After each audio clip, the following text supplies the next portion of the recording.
Hey y'all, welcome to Petty and Friends, where we use humor to break down barriers so that we can talk about real life situations and find real life solutions.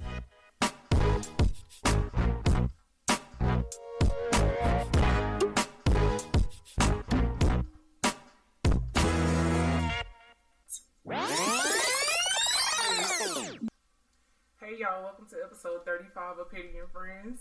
It's episode 35? Yes. Oh, so tell me something. We over our age now. Took us a minute. Took us a whole minute. We got a good guest today. I'm so excited to have Coach T here. We got a mutual friend, Coach Thomas. How you doing? My coaching mentor. Right. How you doing? We both learned a lot from Coach T and his beautiful wife. Thank you. Thank you. She a gangster. I know that for sure.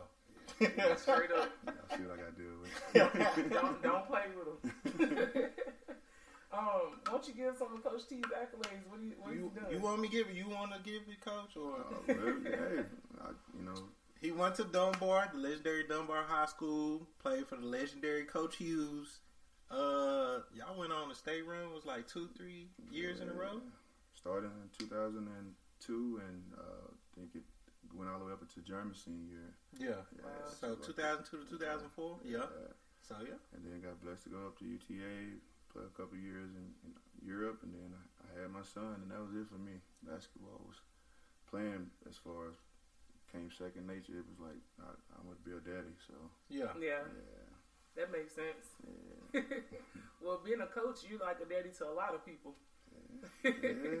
It's like it's a gift. You know, it's a gift you gotta, and we all know it because we all have coached. Yeah. Mm-hmm. You see yourself in these kids, and you just want to make sure that you're giving them what you was given. Mm-hmm. So you just, and then, on the good days and the bad days, regardless of what happened, at the end of the night, you reset, wake up in the morning, and do it again. Yeah. Yeah. So how has that been with quarantine, like with all this going on? At first, it was tough because I'm not used to being at home like that. And it was very tough. But then, you start trying to make the best of it. Like I say, taking care of your own personal health, spending that time with your family, and then, sneaking out for an hour or two to study some film and whatever it is that you guys are going to be doing the next year. So I just been focusing on that, and just trying to see what we're going to be needing to do, and as far as X's and O's, and then, building that relationship with the staff, because we got some good guys coming back. We also got a new guy coming, so just trying to make sure we all are clicking when it comes game time. Yeah. Have you talking to a lot of your students? Have you talked to them? Oh yeah, I try. That's what I was just sharing with Coach Burns. I try to stay and connect with a lot of those guys, from the South Hills, and even my first year at Brewer. Yeah. Still try to keep up with those guys, and then I keep up with a lot of my summer basketball girls because they allowed me to do something different. Before they came, I had never had a daughter, so those were my daughters. Yeah. And so I was able to, kind of learn how to, be that protector. Things that already come natural. You just do it in a different way now. So I talk to them at least once or twice a week. I'm getting some texts or from some phone calls. So yeah, that's good. Coaching girls is different. Yeah. In what ways, bro? Basketball wise, you gotta build them up and give them that confidence. And then you basically gotta, I don't want to say play therapist, but you gotta like handle all the emotions that come with it, just because y'all go through so much, like just inside your bodies. Just, you gonna say that y'all go through so much, and you just gotta juggle it all. I got lucky at Summit. I was a blessing. I don't think I would have ever left South Hills, to be honest with y'all. But, Coach Mayu, the coach there, she called and she was like, hey, this is it. And I was like, okay. And then she called again. And then when I walked in there, I just saw the intensity. I'm like, dang, they hoop just as hard as we do. Yeah. And then I remember one big day was I came in there and I was like going through the motions. Like, I didn't think I was, but I'm like, the girls said I'm used to me being loud and flying around the court. Mm-hmm. And I was coaching them, and they're like, "Nah, Coach T, we want you got to come on with it. We need the energy. We need all that." And so, for me, it was a blessing to coach them because they wanted to be good. Yeah. They wanted to make it to regionals, to state, and they held everybody accountable because they held each other accountable. So that is a blessing. Yeah, because a lot of times you don't have that, even with men's basketball. Yeah. And it made me learn the game more, the X's and O's, because, you know, to me, I could do boys or girls, you know, because I was blessed to be in that environment and just seeing, you know, maybe you don't have the dunking, but you have these young ladies, they execute everything to a T. Yep. And if they, you know, once you build that bond with them, they'll run through a wall. Yeah. Like, you know, and it's kind of like a mind game. You can have them, if they buy into you, you can have them thinking they could go beat a team full of 6'5" people. Oh, yeah. That's true. Yeah.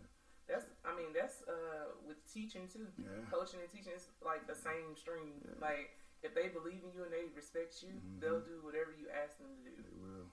So, how have you translated some of that to just being a parent? Making sure that I'm understanding before I respond. So I'm listening more before, you know, knowing this, you know, when I grew up, it wasn't no, kids want to know why today, and it wasn't no why when we was coming up. You it do was, what you, because I said why. so. Yeah. And so now it's like, if I say, like we was talking about earlier, stay in the stance and with your hands up, you know, back in the day, you just did it. Now they want to know why they're doing it. What is the purpose of it? How does this benefit me? And so you kind of got to humble yourself and be like, okay, if in order for me to give them, you know, what they need, I'm going to have to make some adjustments too. Yeah. It ain't always easy, but it's a year-to-year thing. You got to always be looking to adapt and you know, but once you build that relationship, you'll be able to do those things. Yeah, that's one of the reasons why I like coaching. I know when I got away from it, like I felt like I was missing something a little bit. But once I got back into it, I see that I like that learning phase of it, because if you continually learn, and you're going to be continually growing. Like you can't just stop and get stuck in your ways. And that was the hardest thing for me to accept as a coach, is you're never going to know it all. No. You know, and that's tough, because, you know, as a coach, but you think about it, really in life, there's nothing you really going to know. Yeah, that's true.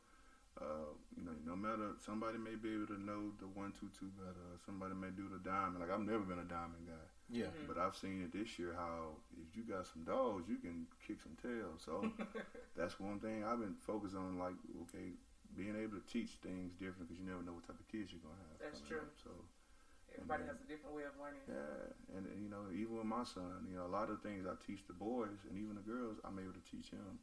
You know, like, you know, whatever you do, you got to do it to the best of your ability. If you don't want to hear daddy mouth or coach mouth, just go full speed. Execute do it. Yeah. Get it done. Yeah. What was I going to ask you? Being a coach in Fort Worth, how has that been? When I was there, it was a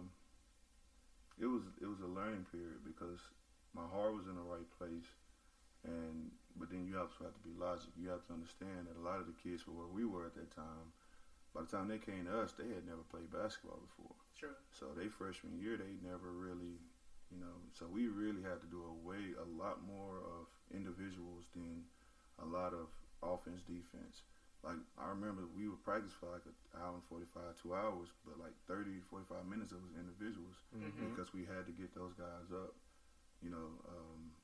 But I just remember that first year trying to save everybody, trying to hold everybody together, you know, because I didn't want to let nobody go. And you just can't do that, you know. No matter how much you want to, you have to, you know, you can show them how much you love them, but after a while, you know, I remember going in the restroom and breaking up fights and stuff, because I wanted to keep them out of trouble. I mean, they, you know, going to in-house and talking to them. But the blessing things about Fort Worth is there are so many diamonds in the rough, and those are the things that brought me the most joy, is finding those kids that when the light bulb comes on, they're like, oh, I actually could be good, you know. And you know, because right now we had the summer basketball program when I was there. We had Sycamore we could play at. You know, there was so many different leagues. And so, you know, it was just making sure we kept the school open and making sure that those guys were able to come in and get better if they wanted to, and to keep them with us. I felt better keeping them with us. Yeah. But yeah, it was just using that game of basketball to reach a lot of kids that really needed to be reached, you know. Yeah, I think a lot of people don't know, like, the hours you have to put in, especially if you're building a program up, because I know them them years that we was together, we was working maybe 70 hours a week. Yeah. That's from working at the school and then 30 hours of basically practice and having them doing trainings and stuff. But the results paid off. Yeah. And I don't think people in the off season, you know, it was a lot of things that we had to get, you know. So a lot of those Friday, Saturday, Sundays, we would have to host tournaments. Yeah. Like we didn't when they didn't have the gun. We had to get that money up. Yeah, we didn't have the gun. We didn't have a Vertimax. You know, common things that I've seen since I departed. Yeah. They wasn't there. Yeah. And so a lot of the things that we did try to do, you know, I was like, man, you know, all the strength and conditioning stuff we tried to do at South. You know, we got a lot of those guys better. It was just the teams in our district was just that good, you know. Yeah. Yeah. You know, you had Heights who ended up going to state and Tech going to regional, and we was playing against like the teams that beat us was basically D1 talent that we building kids up who ain't played since high school. And another thing is those guys played AAU a lot. Yeah. And so I don't think people really realize that the amount of time that we had to call AAU coaches, hey, here's our kid, we want to send them to you to try out. Yeah. And we got blessed those last 2 years when we got, you know, some of those kids that came over that were playing, but you still got, that's still 3 or 4 guys that's playing, and then you got compared 7 to a full team. Yeah. Yeah. And they've probably been playing together for a while. Yeah. And then some of those guys got parents that can get them skill training. Yeah. You know, and that was the biggest thing I remember. About, that was the biggest thing I learned about Dunbar is a lot of those old guys would just come back and kick our tail. Mm-hmm. They would kick our tail. They would humble us because we know we already thought the world didn't steam because we was at Dunbar we was kicking tail. It's like, no, it's so much bigger than that. Yeah. And I think that's another big thing is a lot of these older guys got to come back and hold us accountable. Yeah. And I've seen Jeremy's did it, and Chris Roberts, and a lot of those guys that come back and, you know, and try. Even some of the guys I know from OUI, there's some of their kids come back and try to challenge those guys.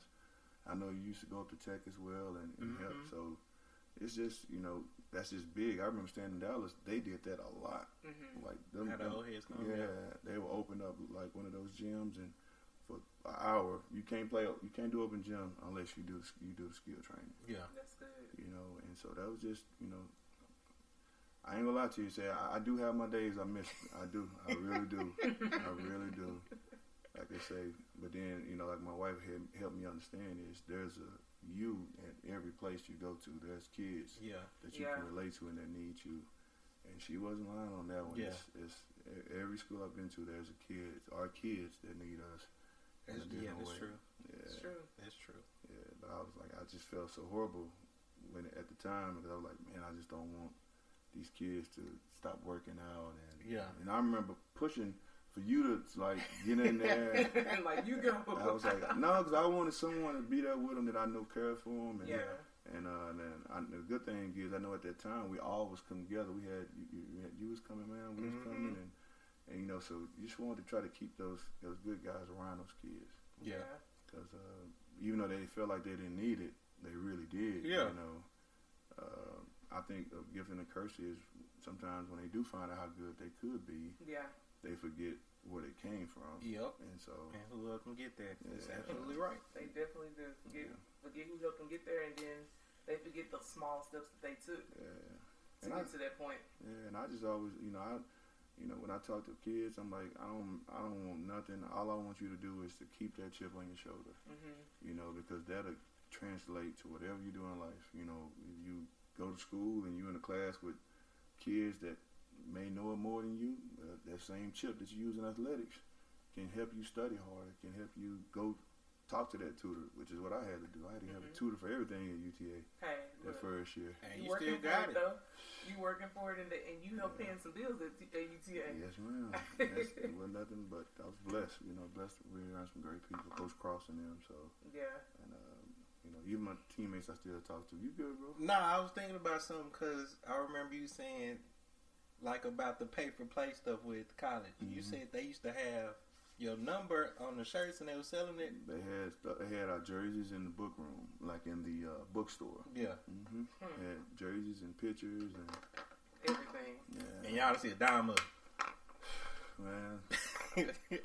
But I just, you know, I guess I just viewed it different though because I remember where I had came before that. Yeah. You know, and I just wanted to make sure that whatever I did, I didn't go back to my area I grew up in. Yeah. And there's nothing wrong with it. It's I still got a lot of friends and family out there, but that was my motivation. Yeah. You know.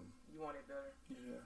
Just because I just knew that it was a trap that you could easily fall into, like where you can get complacent. Yeah. And I didn't want to get complacent because that was just one of the things my dad always tried to push on us, was never do below what you're capable of. So we have our days though. We have our days. Yeah. How did you develop your coaching style? Realizing that I don't know it all, and having to humble myself and reach out to coaches like crazy, you know, for guidance. You know, why do you do things this way? Kind of turn to our kids, want to know why. You know, keeping that little kid personality where you don't feel like you know it all. And you know, I remember us practicing from 3 to 5:30, and you know, being able to go out and study other coaches that practice later in the day. You know, it's just crazy how stuff turned out. The guy that I serve now, that I work with now, Coach Bennett, him and Coach Henderson from Flower Mount Marcus, they were the only two coaches that responded to me. They let you come watch their practices? They let me come watch their practices. So I would drive to Chaplain Perry, or I would drive all the way out to Flower Mount. Wow. And I would try to do that at least twice a week, whenever, you know, it didn't affect with something going on at home. So just basically trying to study, you know, and then coming back and going home and making sure that I knew it good enough that I can teach it to somebody else. So it doesn't matter if I knew it. Can you teach it to a kid who may be a different type of learner? Yeah. You know, so that was the biggest thing, is just reaching out to coaches and studying. And even now, championship production, I just get all their videos and stuff. And if I don't know it, I'll go there, or I'll go to YouTube, or reach out to a coach or something. You know, like YouTube coach. student. Yeah. I used to bug coach all the time about shooting, you know, because. That's all right. Yeah, you know, just, you know. Cause watching them videos, I didn't watch so many. I think I still got one of your DVDs in there somewhere from one of the stuff. You gotta put that time in. You do. And I know my wife wasn't happy with it because I used to buy 3 every month, and them things about $40, and $120. She's looking at the bank statement. Where is $20 going from? We still buy DVDs. Yeah. And they got to a point, it's like, all right, babe, you got enough now. You can just recycle it, and you know. But it got to a point that she knew that that's what I love to do. And you know, the last couple of years it's kind of changed. So now I have to. You know, if I wasn't doing something with her, then I'll be watching videos. Now we got the twins. Yeah. So now I make sure they all getting their time, and Jaden, and then I sneak out to the garage and I, you know, put the projector on and I watch some film in there. So I was just about to ask you. I know how you balance it. Yeah, because coaching is a commitment. Like it's okay. Coaching is a commitment. So it's like I know the family had to deal with that too. So I'm like, how do you deal with that? But you just told us. It was a point. It was a point after a while. I was like, okay, maybe it's time to see if it's something else to do. And I remember reaching out to you like, but I think this may be my last year doing this. And then I would kind of throw hints to Satia, and then it got to the point where she was like, all right, let's stop. You are a coach. You know, you are. Yeah, she was like, you have, like, when you're not doing stuff with your family, all you're doing is watching basketball. And so she was like, it ain't the fact that I want you to try to force yourself back in something that's uncomfortable. I just want you to realize your gifts. And so, you know, if I had to force myself initially to start doing those things, and then I got into a different environment where that stuff just came back naturally. Yeah. And so now I just make sure they're taken care of, and then at least 2 hours a day when we're not in season, when I'm watching some film or I'm watching something. Yes, ma'am. Yeah. Just trying to keep growing. Thank God for a good wife. Once you, because they a part of their coaching lifestyle too. So they basically adopt them kids, and I remember her at the games too. Like she used to come, she'd be like, "Now what does this mean?" And I was like, "Yeah, I'm gonna tell you." But she got it though. Like after a while, she started knowing everything. You should have seen it this year, bro. We played Allen at the house. And man, it was an intense game. You know, Allen was the number 3 team in the state. You still heard all the sound. Oh man, she was going in, and the game was back and forth. They jumped on us like almost 20 points, man. Really? And then we bought into it, but you can hear her and Jaden in the sidelines screaming, over all we know the plays. Yeah. Let's go. Yeah, and she yelling out, they coming out the stagger screen. She yelling out the screen. Yeah, man. She been watching film herself. I'm proud of her, Yeah, man. man. She came up. Yeah, but I think she just knew, like, that's where my passion was. Yeah. And, like, I've been trying to push her to, she loves mentoring.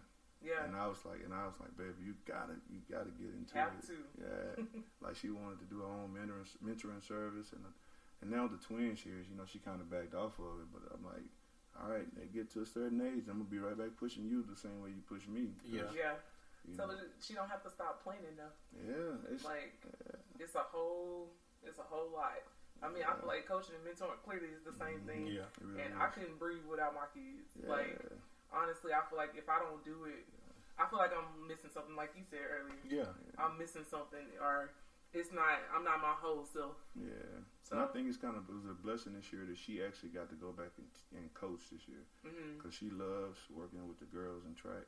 She got away from it when the twins came. Yeah.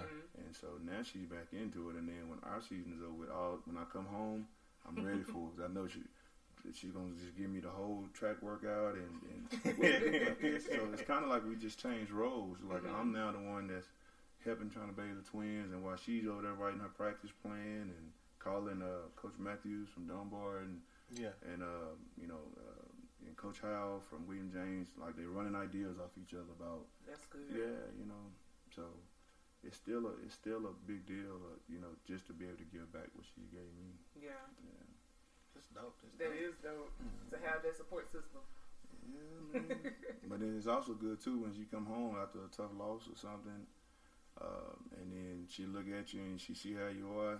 She's like, all right, your twins, we're going to sit over here and we're going to watch the movie now. We're going to let daddy decompress for about 20, 30 minutes. And then, but it's like, that's all you need, because you sit there and you do your little woosahs and get that negative energy out, and then you come out the room and then you back to your normal self, Yeah. Do your kids know, like, they can feel like when you lose, right?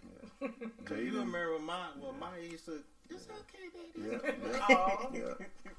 The baby. She did, Jaden and Yanni are the main ones. Like, they'll just come up to you and be smiling. They try to say some little goofy jokes to make you laugh. And Yanni just come and give me a kiss. And then Kyrie, he's just a hugger. He ain't gonna say nothing. He's gonna hug you. He's gonna sit there. Bro. He ain't gonna say nothing. He's just gonna hug you and sit there. And then after a while, you forget about it. Until you get back to work and you have to discuss it and watch film again with the guys. Yeah. Coach Bennett has been a great mentor for me, because he's shown me different ways to teach the guys through film. And even Coach Maya, they both kind of do the same thing, where a lot of coaches would just focus heavily on the negative side. We don't do that. Like, we talk about we kind of like the hamburger method that me and used to talk about, where you show them some good things they did, but you put slide them little bad stuff that they didn't work into. And then you finish right back with the good, because it's a long season. I think we played 37 games this last year. Ooh, that's a lot. 37 games. That's what happened when you win, though. Man, it was them tournaments. And it was adjustment when you're going from playing 24, 23 games to going 37 and sometimes 40 games. Is you gotta stay focused on the purpose of what you're doing at hand. Especially when you get in that late January, February, and you gotta start really intentioning your practice plans, and you got scouts and films. Man, it's intense, but you don't get those opportunities again. So you try to seize the moment, because you might make the playoff this year and never make it again. That's true. Because other teams are still working. Like, why are you working? Other teams working to beat you. It really is. And then, especially with the district we was in, you never see the Hill. That was a tough district. State champs. And then the Mansfield schools, everybody is using this game to get out of their whatever situation they is, or to better themselves. And so we tell our guys all the time, what are you going to do against somebody that this is their only way out? It hit different. That struggle hit different. Yeah. It's like, this my way out. And and the reason why we push them so hard in practice every day is like, you never know which college scout is up there watching. True. And in order for you to get that recognition that the guy on the other team may have, when you line up with him, you're gonna have to bust his ass. You're gonna have to. But you ain't gonna do that if you practice hard one day and the next day you chilling. Yeah.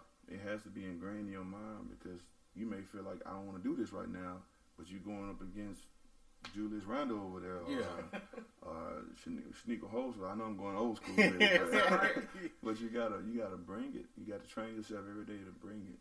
Yeah. And it's the same mindset we use as adults, because we gotta go to work every day. We can't go in a half tail. Yeah. Because if we do, our boss gonna be looking at us like something's wrong. So. Yeah. Get you a replacement. Somebody gonna question you. And this energy is contagious. If you go in there, somebody may look at you and think you have a negative personality, but you go in there with positive energy and smiling and excited about your job, man. Yeah. It definitely transfers. Yeah, it does. It transfers. I got a personal question. What made you? I didn't do it. Like, try to bring me on the coaching? Because you might not know this. Once we met, like, I was away from basketball for so long, just because college left a bad taste in my mouth with my injury like and everything. Most of us. Yeah. So what made you like, hey, I'm finna bring this dude on? Just sitting back and watching. You sit back, you can see the people that has like a niche for certain things, like they have a calling to. Like there were certain kids that most people couldn't talk to, but you was able to talk to. Yeah. And then you was able to give correction to most people that most kids couldn't correct. I knew when I was there was gonna be some kids that just didn't want to hear me, because they heard me all the time. Yeah. And they're like, all right, but then when Coach would go talk to him, and me and Coach would talk about what he needs to work on, and Coach would say in his way, the kid go do it. I'm like, I'm not stubborn enough. I don't have a big ego enough to sit up here and say, well, it got to be my way. He got to hear it directly from me. Yeah. And so when you realize, when you have somebody that around you that loves the kids as much as you do, I'll take a step back. Yeah. Because at the end of the day, it's the betterment for the kids. And like I said, it was just the fact that they just were drawn to you. Yeah. They were. I heard they weren't in now. Yeah. Because I basically had to build a freshman team up from nothing, and most of them girls never played before, but they was in practice every day. Like we had the most show up for games, all of that. But that goes back to you though, because if the kids don't like their coach, they're not they ain't gonna coming up. They're not gonna do it. I mean, you was there that first year, man. We tried to get those kids everything, but when we got to coaching them hard, some of them guys didn't want that. Some of them just got weeded out. Yeah, they didn't want that. So as much as we tried to save them all, eventually, because of the way we had to coach them, they didn't want to do it. And I tell kids all the time, what are you going to do when you get across a coach that's going to curse at you or going to call you at your name? Yeah. I said, we're not doing it. Yeah, like, we're not doing it to you. Yeah. I was like, we're actually telling you what you need to do and going back and coaching everybody else. What are you going to do when you come across a coach or a boss that's going to come at you in a hostile manner? You got to remember your purpose, why you here. And we kind of took flack for that too, because I know some people was like, y'all too soft on them. Y'all basketball. I was like, well, we not just finna just come at them and cuss them out, because everybody don't respond that same way. And a lot of those, but a lot of those guys that we were getting at that time, that's all they was getting at home. Yeah. That's all they were getting at home. So it's like, why would we, if we know that they're tuning all these people out, why would we just keep on? The year before I took over, they won 2 games. And I sat back and I watched them guys, the way they talk to each other and curse at each other. So it's like, we had to try to change it up. Yeah. Like that year would have been so much different, Coach, if I hadn't, I put that first year all on me. If I hadn't came in trying to keep everybody together. Yeah. If I would have just let the people go that wanted to go, it would have been different. It would have been different. But it was the simple fact that we knew where that community was at that time. And I just didn't want to let those guys go out there. Yeah. And some of those same guys ended up coming back, and saying, Coach, thank you, because even that little time away, they was out there doing some stuff that could have got them in trouble. Yeah. And so, though it didn't work out in the wins and losses, which most people won't, You know, we But won they start a lot. winning their life. So Yeah. We won a lot. You know, we really did. You know, some of those kids never even thought about going to school. yeah. You know, so they thought about it. They never had nobody to talk to them about, you know, what do you do when you face adversity? You know, so to me, we won. Yeah. It's just, you know, it wasn't on the level that certain people wanted to. But, Yeah. you know, it's you know, I look at some of the same things we do where I am now, and it's the same thing. Yeah. The only difference is, you know, they just want to get, they just want to hear it a little bit more. Yeah. Yeah. Some of those guys when we had early, they didn't know how to listen. Let's say it like that. Yeah. But as we talk now, like I said, we talked to some of those guys in the past. They listen and like, Coach, you were right, or Coach, you know, maybe you could have said it this way, or and I understood it different. I'm like, that's the part of growing up as a man. You got to be able to talk with me or talk to your coaches and tell us what it is that you need or that you feel you need. True. You know. Communication. Yeah, because it's key. It's key to like everything we do basically. Marriage, job, kids. You gotta communicate. Yeah. That's true. You know, so That's true. Well, you've gotten coached by one of the greatest coaches ever. yeah. So how has that impacted your life? It was tough initially because I wanted to. I growing up, I only wanted to please one dude. I only wanted to please my dad. But then it got tough because I wanted to learn how to please him too, Coach Hughes, and that wasn't easy. You know, because I had to learn how to fight, compete every day. And at Dunbar at that time, the moments you didn't bring it, you know, you got your spot taken. And for me, it was especially So much talent. especially my junior year, man. You know, I played hard, but I didn't play hard as I should have. And Jeremy Smith came in, and he was kicking tail, and that spot got taken. And I remember talking to my dad. I was like, man, I don't know if I can do this. And he's like, well, you either gonna learn how to what you need to do to stay on the court and get better, or if you quit, I'll never let you play again. He said, you need to get up and you need to go talk to coach. And you need to see what it is that he wants from you. And it was hard because I did not want to go in there and sit in that classroom. We need more parents like that now, though. Like, hold your kids Yeah. accountable. I did not want to go talk to Coach Hughes, y'all. But I went in there and I talked to him, and I got a totally different reaction. He was like, well, Bruiser, this is what I need from you. You know, you don't have to do the extra dribbling and shooting. You've always been a defensive player and a rebounder. And he said, if you just fall in love doing that, the other stuff will come. And he was right. He was right. You know, I didn't have to worry about shooting because we had shooters. I didn't have to really worry about scoring. We had guys that could score. So whenever they would do whatever they were doing, I just focused on going getting the rebound and putting it back in, and then making sure that other guys wasn't hurting us on the defensive end, like taking charges. Yeah.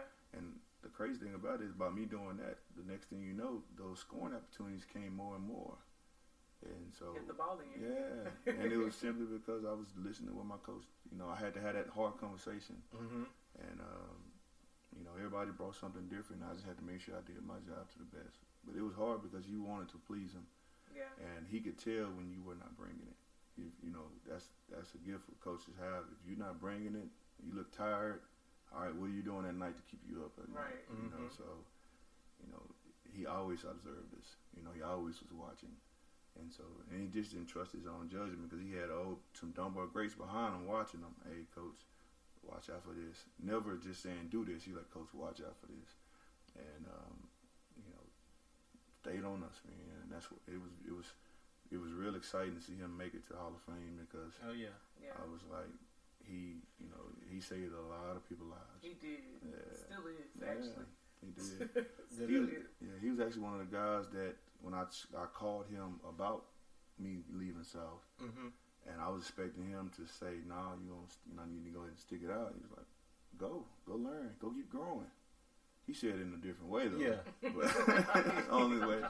But I understood what he's like. Go learn, go challenge yourself, because he didn't. I think he really didn't want me to have regrets. Yeah, you know, regrets later on in my career. Like, man, maybe I may have been good to make it at a summit.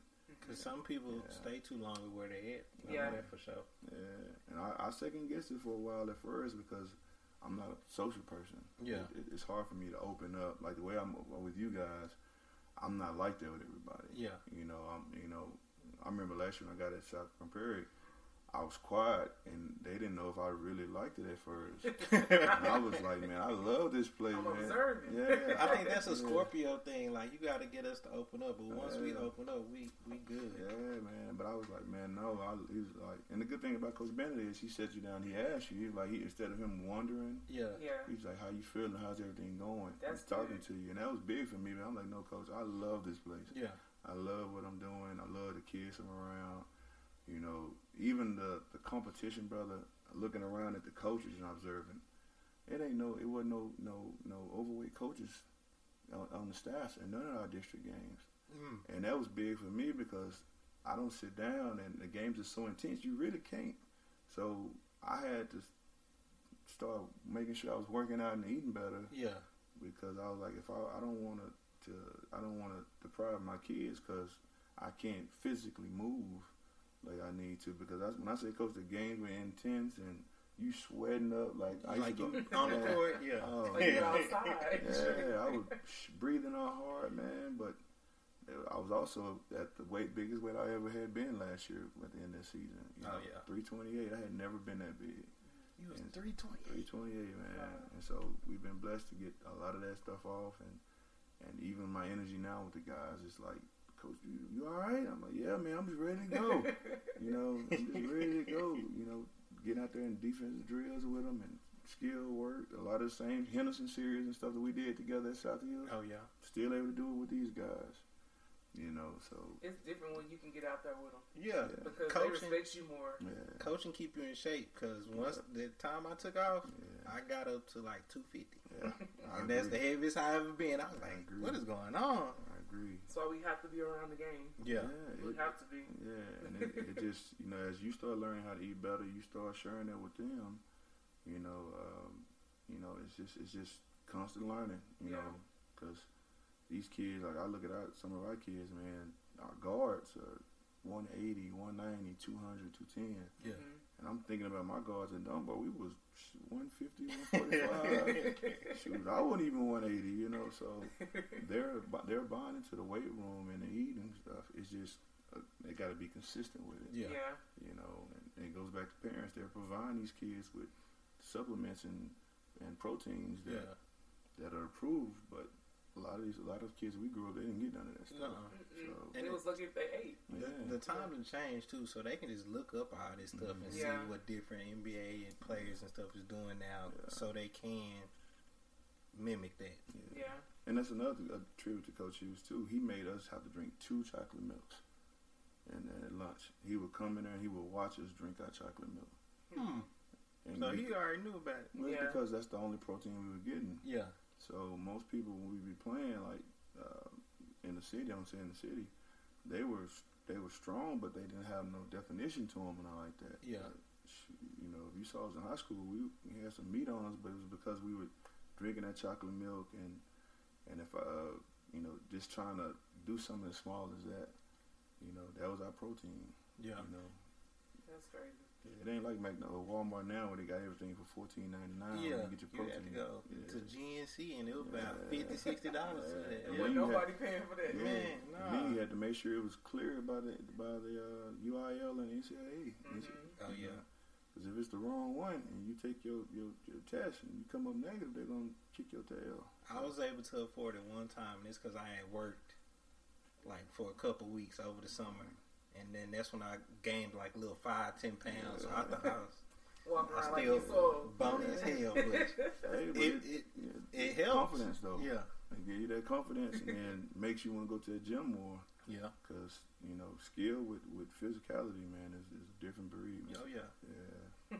I don't like LeBron like that, but, you know, I know he's one of the greats. Yeah. Even though I feel Jordan and Kobe are top 1 and 2. Yeah, absolutely. Me too. Absolutely. Not gonna argue with nobody. See, he said it in the right order. Jordan and Kobe. Yes. I feel like Jordan is the best of all time, and Kobe is the second best. And I think physically LeBron is the best. Yeah. He does more. But when you add that mental into it, he gets pushed down a little bit more in my eyes. He needs somebody like a Kyrie to go with him. Yeah. So, because Kyrie has that Kobe mentality where he don't care what nobody thinks about him. I'm gonna get this shot off. Yeah. and LeBron can dominate, but then he also can get off the ball and make those passes to him. Yeah. So he's better when he's distributing. yeah, and I'm not a big LeBron guy on the court, but off the court, I love. Oh yeah, you say that all the time. Yeah, you love what he's doing. I love what it is, and I guess we just grew up in that LeBron in that Jordan area where you just seen him just defeat so many top players. Yeah. And, he wasn't nice either. He was with just, ease, yeah. though. It's like he playing with y'all right now. and that's my kids' argument. But coach, y'all didn't really play nobody. I'm like, outside of Durant, who's Jordan? I mean, who's LeBron playing? But who is he? You can get beat up. Yeah, they just Jordan got beat up. Yeah, they just love LeBron. Well, and he's like I say, he's still up there. I just feel that Kobe and Jordan were that much better. If it just gives proof that Jordan could have dominated this era with ease. Yes. Yeah. He's just their Jordan. Yeah. That's all it is. Yeah. Like, because we got lucky to have Jordan and Kobe. Yes. Like, to see both of those two players play, like, there's nobody topping those two for me. Yeah. But If you have a kid that's real good up here, he would understand what made Kobe so different from Vince or T-Mac. Because all those guys had the same talent that he did. Talent, athleticism. I still love them too. Yeah. Think about it though. They all came in with just athletic ability. Vince transitioned to become a good 3-point shooter. He still dunked on people. Yeah. But on the offensive end is where he got all this living at. Defensively, you never heard about that. He didn't do nothing. Yeah. And T-Mac, was a good scorer. Yeah. But never really could get past that first round. Mm-hmm. Kobe had small hands than Jordan. And, so he had to cup the ball a lot of two hands dunk, and then he got that vertical up because he worked harder than everybody else. Yeah. Mid-range, three-pointer, and then on the defensive end, he was a dog, too. Mm-hmm. Yeah. So, nobody was outworking him, though. No, that's just my bias. I'm just biased. Look, we agree wholeheartedly. Right? We agree wholeheartedly. Yeah. That's crazy. Well, how was it playing overseas? I loved it. I loved the first. I love Iceland and I love Germany. I met some people over there that I consider family to this day. It just shows you that as long as you stay prayed up, God will protect you. Because I met my teammate over there. He was, I'm a Christian, and he was a Muslim guy. And so, just looking at historical things, you hear that they never mesh. Mm-hmm. But from day one, we was just he was just awesome. He was look out for me, I would look out for him. And I told my wife, I'm like, if he can come to the wedding, he's gonna be at my wedding. And it was just we respected each other's differences. Mm-hmm. And then but we also had enough respect for each other that we wanted to know about each other. Yeah. Right. So when I got back, I learned about. I started looking up the Quran and just studying because that's just the nature of me. I just want to learn and me and him had some conversations about it, questions I may have, and then he asked me some questions I may have about Christianity. So it's just a mutual respect. And then the basketball was real good over there. If you bag off, they're going to knock it down and make a shot on you. Oh, yeah. Yeah, and everybody think that they're not as athletic, but I'm like, that's not true. That's what I tell people. I was like, if you don't go to the league, you still got overseas as an option. Many options. That money's not taxed. One. And then the competition level is still good. Like, the NBA is not end all be all. It's not. And I think it was amazing because I remember getting that first check. Well, actually, the guy said, "Here's your check, but you have to show us that that you're in shape." Mm-hmm. So he made me do this thing called the pyramid, similar to what we did. Yeah. And so it was the straight conditioning. Minute and 5 on the clock, and you got 10 down and backs. He put a minute and 5 on the clock again, and it count down. Then once I think it got to 58 seconds, then you had to run 9. Minute and 5 up, and he just went all the way from 10 to 0. That's so disrespectful. Man. But once I completed it, though, he said, "There you go." And it was my check, and it was the first time I had ever, I had never worked growing up. Yeah. So that's my check. I went and deposited. I saved me probably about $600, and the rest of it I sent home to pay for my son's daycare, help with bills, and the rest of it went to savings. Yeah. And but it was beautiful. I learned different types of foods. Yeah. For Christmas in Iceland, they used to eat this. We call it rice and butter sugar, but they would have rice and cinnamon with butter. But they only eat it on Christmas. And so when they made it, I was on cloud 9. I was like, I want to eat that again. And the doctor, I ain't tried that. Yeah, that sounds good though. It was real good, y'all. And the place that the restaurant that I would go to, they were like, no, we want to make that on this day. That's the only day we make only it. on Christmas. Yeah, I was like, man, y'all see, I can't do it again. Yeah. Y'all done got me hooked on this stuff. It's only for Christmas. Yeah, it was Coach good. T over there like, I really, really wanted it. Y'all don't understand. I remember calling home talking about how I really wanted this food because it was something from my home that I was familiar with. yeah. And then Iceland was good because they had all the different type of fish. So I went over there 242 and I came home 207. Wow. Because in my contract they provided me 2 meals, but the meals were healthy meals. Mm-hmm. So the only bad thing about it was one time I had to eat like whale meat, and I didn't like that. Whale meat? It didn't taste bad, but it tastes like you were eating rubber. Oh, yeah, the texture. Yeah, so it was real hard. So, but yeah, I lost a lot of weight, and then in Germany, man, it was just a beautiful place. I would take my wife and kids there at any time. Yeah, you know. We got to go to Germany with Coach T. Right. Yeah, Frankfurt. Go show us I around. was in Frankfurt, but if you get a chance, go to Iceland, go to the Blue Lagoon. It's a big lake that has like real lava below it, but they can control the heat. So it took them about 2 months for them to get me in there. 'Cause I'm not getting in no lake with no lava. Yeah. Like, how you controlling this now? Yeah, and when you get into it, y'all, it's hot, but then like 3 minutes into it, it's like detoxifying, oh ain't it? man, it would be like heaven on earth, man. Yeah. And my owner of my club owned it, so we Wow. could get in there at any time. Really? So I would just sit in there. I would go in early in the morning, come out like 6 or 7 in the afternoon, just relaxing, thinking about just looking at the surroundings, scenery. That's crazy. Yeah. Blue Lagoon, man. It's awesome. Exposure to new stuff. Now, this show is called Petty and Friends. Yes. So I got to ask you, what's your most what's the pettiest thing you've done, either as a player or coach? Or both. The pettiest thing I did, I got to go with what we talked about earlier. The About, coaching, yeah. Yeah, about taking the pictures, man, because, some people don't believe you, and sometimes you got to take out your camera and be like, all right. You got to show them, yeah. Yeah.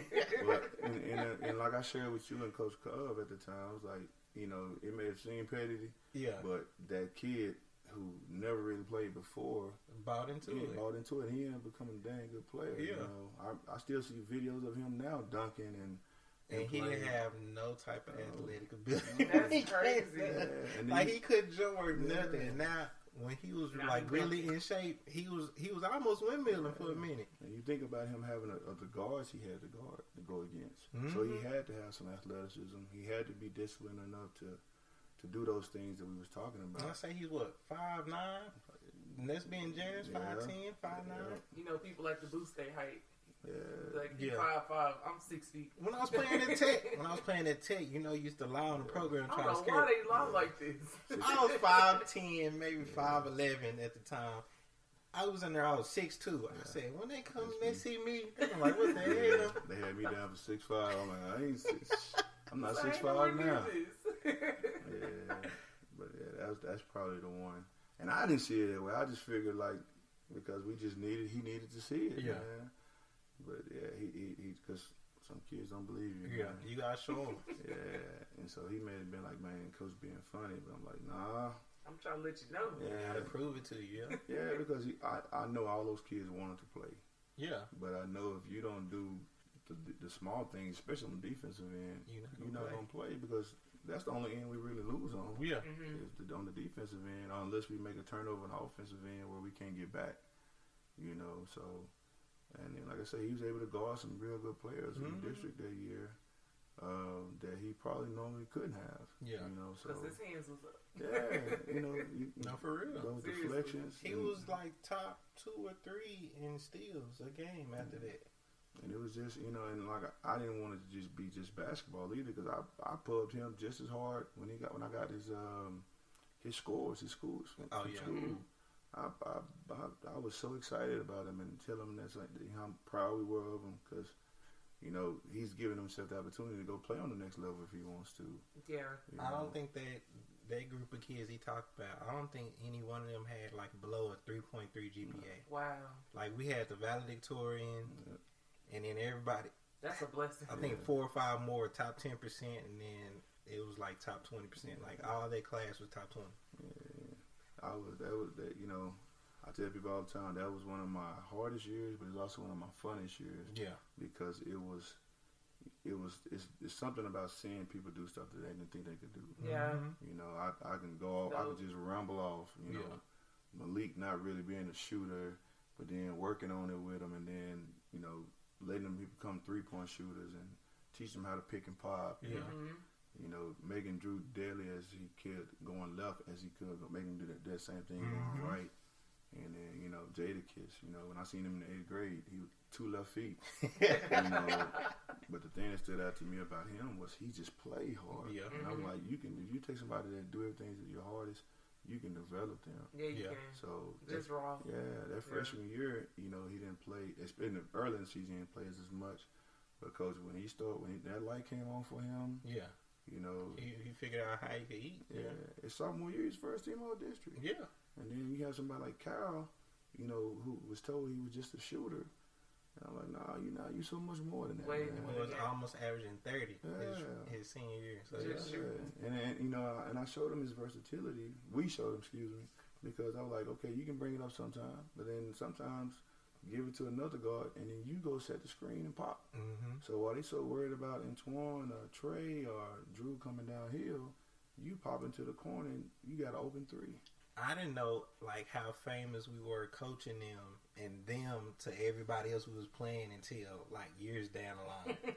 Like I done played with people in like the spring leagues and like just hooping. They was like, oh yeah, you used to coach the Hickey boys, and I'm like, you coached the South Hills, and I was like, you know my name, like you know my name. Like it's just surprising to me. And then my sister graduated from ODY in 2016. She was like, yeah, everybody know you. I was like, for real? She was like, yeah, everybody know Coach Adi. I was like, how? I don't need kids, man. They talk. Kids do talk. Yeah, they talk. They tell everything. Yeah, if you doing what you're supposed to, man, them kids gonna be talking, man. They're gonna be your mouthpiece. Yeah. You know, and like we tell our guys now, if you're good enough, people gonna want to come play with you. Yeah. Like they're gonna want to see what makes you so great. Yeah. And especially your younger guys that's in your program, they're gonna be looking up to seeing what makes you this type of player. Yeah. You know, and either you're gonna give them something good or you're gonna give them something bad. And that was one of the biggest things that I did. I remember at South I was tough on our leaders because they were always being watched. Yeah. They were always being watched. And so, you know, you win some, you lose some, but I think the lesson got across because the next year after it's like I think about Cal. I was on him real hard his junior year, but then his senior year he comes back and he carried us, man. You know, he was locked in. Yeah, he carried us a lot, but he also did a lot of stuff off the court. Now I know they kids would do stuff they not supposed to, ain't gone, but you know, I told them all the time. I'm like, man, you just put this whole program in a positive way. But you know, it's kind of like how it is. You know, you can share all these positive things with them, but you know, kids are going to choose what they hear. Yeah. And, you know, and so I just made sure that he couldn't say, none of the guys could say that I didn't believe in him. Yeah. Right. You know, I wanted to, from him, anybody, from them South days all the way to now. You know, I'm not that coach that's going to be too proud to say I love a kid. Yeah. You know, for me to give you my all, I have to love you. Yeah. You know, and it's kind of like what God is with us. You love them before they start to learn you love you back. Yeah. And so it's just, you know, but any of those guys know they can call me or call you or, you know, any of us, and we're going to try our best to help. You know, to be there for them. You got anything else? Your last question, you said, what's one thing? I'm gonna switch it up. You gonna switch it up? Yeah, because he already answered it. He did just my bad. Oh, you good. What's your coaching motto? Like your coaching creed, like that you just. I guess it go back to just my biggest thing is to give them the best that I have. That's the way I go every day. I don't want to look at no parent or no student athlete and realize like I shortchanged them. Yeah. You know, because I remember, like say Coach Hughes being 60, 70 years old, and he's coaching me like he's a young guy. Yeah. And you know, and I needed all of that. Yeah. If I hadn't gotten that, I don't think I wouldn't have made it. And he just basically gave me the fire to make it at a place like UTA where they came at you every day in several ways, a lot of more mental stuff, but it prepares you for life because you see it now as an adult. So I guess my biggest motto is just make sure that you don't shortchange nobody, you know, because, you know, that may be your kid. Somebody may do that to your kid. Yeah. You know, and so I always want to make sure I'm coaching everybody like Jaden, like Yanni, like Tyreek. Yeah. So, because I've been on the opposite end of that. I know where I played in high school, I was shortchanged a lot. So I made sure I was like, I'm not going to do that when I start coaching. Yeah. It's, you know, I don't think that the hardest thing for me to accept as a coach was that the fact you couldn't save everybody. You can't save them all. Yes, Yeah. that's something that's the most humbling thing. You know, you can't save everybody. Can't save. We have to learn it though. Yeah, and so when I go home every night, I just have to reset. No matter if we had a great day or a bad day, or you did something silly at school, I just got to reset. Because I don't want to come up the next day with that same stuff in me. Yeah. Thinking about what happened the day before, or if you do something real good, and then I'm coming the next day and I'm boasting you up, and you're not coming to work. You know, a pro is somebody that's consistent. Someone that can do it over and over again, and that's what we try to teach the guys. You know, don't have a good game one game and then have 3 or 4 goose eggs. Yeah. You know, dominate this game, dominate the next game. Yeah. And if you're not dominating with scoring, dominate in another area. Because you make sure you affecting the game somehow. Because you won't be on all the time. You know, rebounding, defense, charges. You know, there's so many ways we try to look at to see if you're effective. You know, some nights are not going to be your night. Yeah. You know, but are you doing something else? You know, I always showed them one more time about Kobe. That 2010 finals, he was 6 for 24 from the field, but he had 20 points, he had 16 rebounds, he had 7 assists, and he was guarding. He was taking turns. He was guarding Paul Pierce and Ray Allen. You know, so, and Ray didn't stop. That's not no easy feat. No, but he affected the game in another way, and at the highest level, Game 7 of the finals. Yeah. So it's like, what else are you doing to leave your impact? That's what Metal World Peace did that interview after. He's like, Kobe, pass me the ball. Yeah. Because he was shocked, though. Yeah, man, shocked. Kobe wanted to win, man, especially against the Celtics. Yeah. Everybody wants to get them. I've never wore Lakers colors, but I don't like the Celtics, man. You know, because I support the Lakers, but I can only imagine how it feels to be in those games. Kind of guess our Poly Dunbar days when that was our rival. Oh yeah, them Pac-Man, good. So good. And it's funny now to sit back and talk about them games because, like, one of my good friends, Neiman Ford, just got promoted to the varsity assistant at Duncanville, which is pretty big. Yeah. Forward played at Poly. We had to play against him at Dunbar to go to the state. And he just got the VA job there. And his son's like one of the best team players in the state. Wow. And me and him was just talking about like being just 2 forward guys at these programs. You know, making sure that we doing the best we can because we want to lead these positions in such good spots that somebody else from the area may want to come in and work and get that opportunity. Yeah. You know, because I think he has 1 or 2 state championships there. Wow. You know, and I told him, I said, you know me, I'm competitive, so I'm gonna make sure I give my guys the best to make sure that when we do play, you know, it's gonna be a good battle. Yeah, but it's enough respect to that we just challenge each other. Yeah. Yeah. But that goes back to high school, them Dunbar Poly games. They would put him on me and I would have to guard him and we would just be going at it the whole time. So I didn't like orange, and they didn't like Dunbar colors. So. That's crazy. Yeah, well, I would say representation is so important, and I'm glad that all these kids get to experience like your spirit, and that you really do love what you do. Yes, ma'am. So I try my best, to give them what we were given. You know, because a lot of those guys are not getting that. So but I'm truly blessed. To be here with you guys. That's why when he called and told me, I was like, man, as long as it don't bother work and the wife can let me sneak away, I'm gonna be there, man. Yeah, we appreciate it. Yeah, I'm glad you came out. Yes. Yeah, man, I'm glad I did too, man. I know my wife gonna come on with the 21 questions. What y'all talk about? All that. I was like, man, baby, it's just like just having a regular conversation. That's exactly what it is. Yeah, how we would be doing if they was at the house or we was at Pluckers. Like it's time to go to Pluckers. Man, we can go to Pluckers, man. Yeah, I got to save my calories up so I can. Gotta save them up. But it's, something like that, man.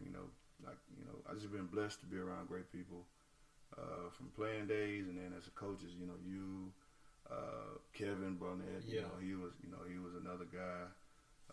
And I still to this day say if he'd have stayed, it would have been a lot different too. Oh yeah, because all three of us, we just brought the best out of each other. Because none of us were yes men. Mm-hmm. We threw ideas off each other. Like it was so many different aspects. It's like we all made each other better somehow. It was I don't know. It was a great coaching group right there. And I just like I said, I wish just the only thing I can say I wish would have happened is we would have gotten those wins. So that those guys, those people that outside, could have understood the stuff that was going on inside. Yeah, because they'll never understand what was going on the inside because of not getting the wins, those games on Tuesday and Fridays. But those guys fought, man. They were playing. They had some huge things stacked against them. We beat some teams that they hadn't beat in a while, but and that's why we didn't make playoffs. So so they just erase everything. I support those guys that. Just like you do, I still be looking at Southeast. I follow their basketball page. Me too, yeah. And a lot of my coworkers from there, and I'm a big fan. Supporting the community. Just because, when you in that area that long, working those amount of hours, you grow to love them people. Yeah. And so, you want everybody to succeed, whether it was basketball, football, track, volleyball with Coach Gillespie. Yeah. And as everywhere we're blessed to go to, I try to do the same thing. Just make sure that I'm loving on everyone. I just feel like my days are better when it's like that. Yeah, you gotta spread that positivity. Yeah. So. Yep. Yeah. Well, we appreciate you, Coach T. Thank you, guys. Thank you. I appreciate you guys.